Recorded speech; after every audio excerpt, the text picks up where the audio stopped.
이번 시간에 우리는 사회보험 도입 이전 시기 사람들이 어떻게 재무적 위험에 대응했는지 간략히 살펴보겠습니다.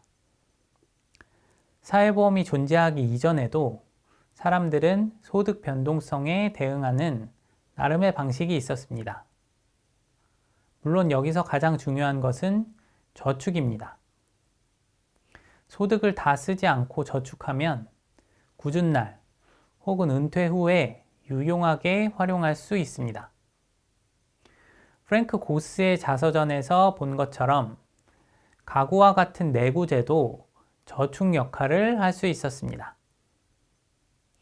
오늘날에는 일시적 소득 감소에 처했을 때 가계가 금융기관으로부터의 신용 차입을 고려할 수 있습니다. 하지만 과거에는 소비자 금융이 발달하지 못했기 때문에 차입은 일반적으로 가능한 대안이 아니었고 신용 차입은 더더욱 그러했습니다. 과거에는 전당포가 소비자 담보대출기관 역할을 했습니다.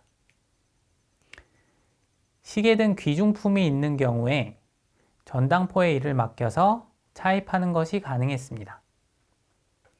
하지만 귀중품이 없는 많은 노동자 계층은 친지나 이웃에게 음식을 조금 빌리는 것이 전부였을 것입니다. 좀 더 여유가 있는 노동자들은 상호 공제조합을 조직해서 정기적으로 회비를 내고 어려운 일이 생긴 사람에게 급여를 지급했습니다. 문제는 빈곤의 위험을 안고 사는 많은 가구들이 먹고 살기 바빴다는 것입니다.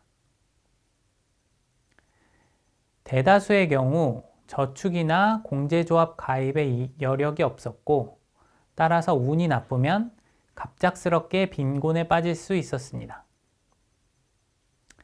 이 경우 공동체 내 자선단체에 의지하거나 국가가 제공하는 공적 부조에 의지해야 했습니다. 공적 부조는 국가가 빈민을 도와주는 제도로서 최종 사회 안전망입니다. 이번 시간은 사회보험 이전에 대하여 살펴보았습니다. 다음 강의에서는 우리 사회보험의 역사에 대하여 살펴보겠습니다.